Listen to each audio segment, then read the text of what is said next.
Good afternoon, everyone. I'm Monering Liboyan, Group 1 reporter. My assigned topic is Section 7 to Section 10. Section 7, Creation and Conversion as a General Rule, the creation of a local government unit, or its conversion from one level to another level, shall be based on verifiable indicators of viability and projected capacity to provide services to bilang pangkalahatang tuntunin ang paglikha ng isang lokal na unit ng pamahalaan o ang pagbabago nito mula sa antas patungo sa ibang antas ay dapat nabatay sa mga napapatunayang tagapaghiwatig ng kakayahan at inaasahang kapasidad na magbibigay ng mga serbisyo katulad ng income, population, and land areas. A. Income. It must be sufficient based on acceptable standards to provide for all essential government facilities and services and special function commensurate with the size of its population. As expected of the local government unit concerned,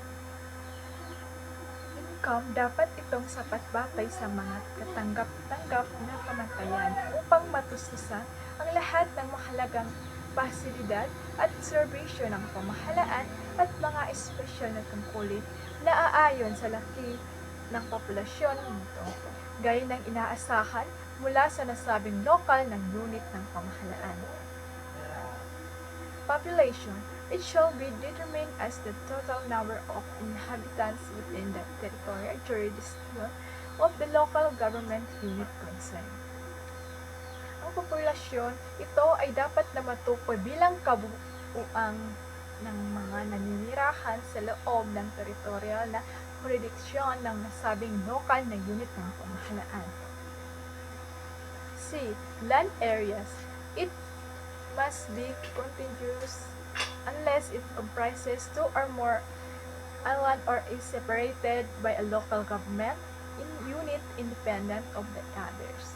Properly identified by meters and bounds with technical description and sufficient to provide for such basic services and facilities to meet the requirements of its population.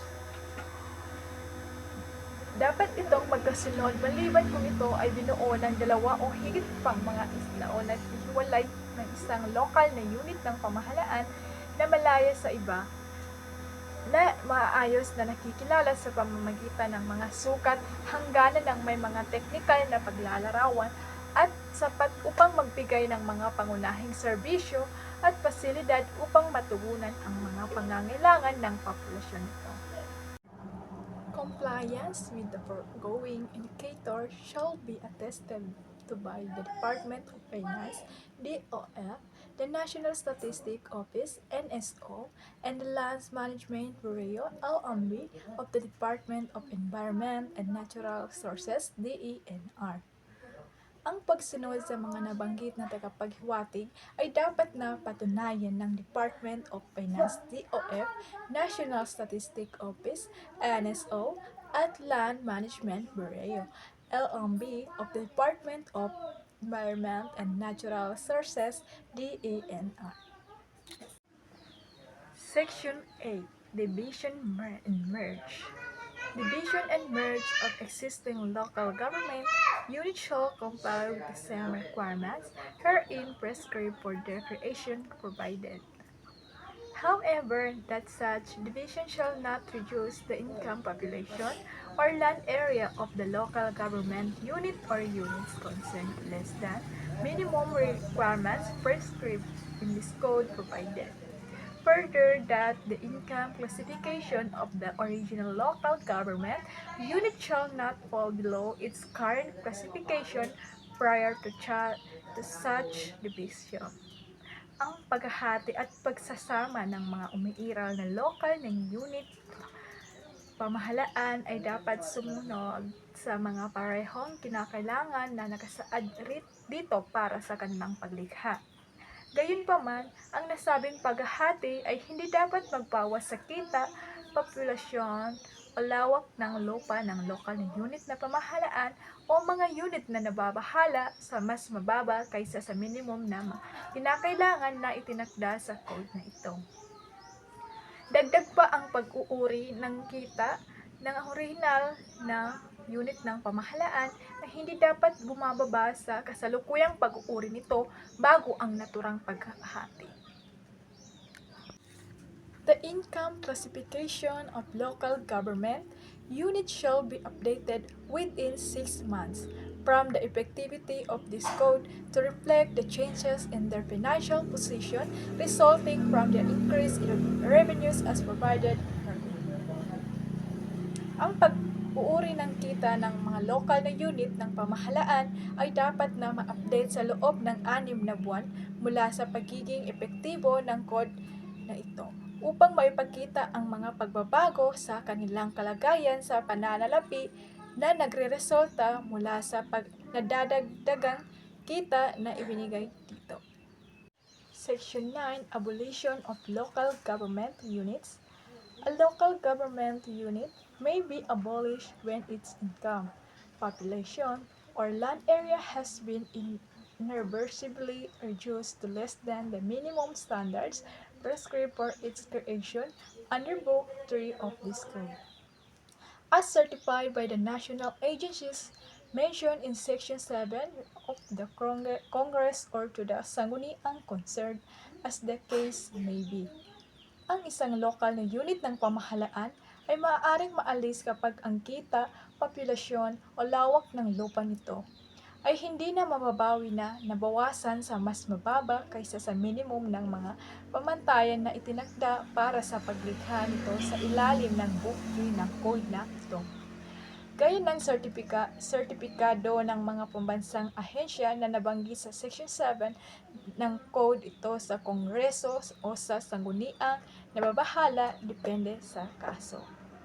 The law or ordinance abolishing a local government unit shall specify the province, city, municipality, or barangay with which the local government unit so to be abolished will be incorporated or merged.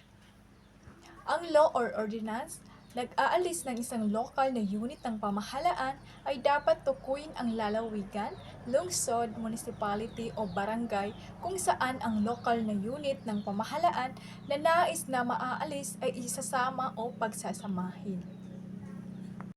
Section 10, Plebiscite Requirements.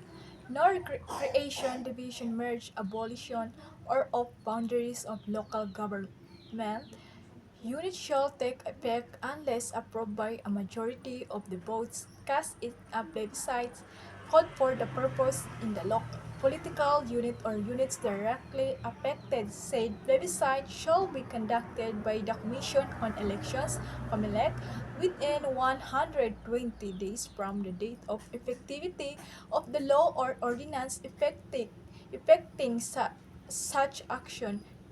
Said law or ordinance fixes another date. Ang plebiscite requirements, walang paglikha, paghahati, pagsasama, o pagbabago ng mga hangganan ng mga lokal na unit ng pamahalaan. Ang magkakabisa maliban kung aprobahan ng karamihan ng mga boto na ibinigay sa isang plebisito na tinatawag para sa layuning ito sa pampulitikang unit o mga unit na direktadong apektado. Ang nasabing plebisito ay isasagawa ng komisyon sa halalan COMELEC sa loob ng 120 araw mula sa petsa ng pagiging epektibo ng batas o ordinansa na nagpapatupad ng naturang aksyon, maliban kung ang nasabing batas o ordinansa ay nagtatakda ng isang petsa. That's all. Thank you.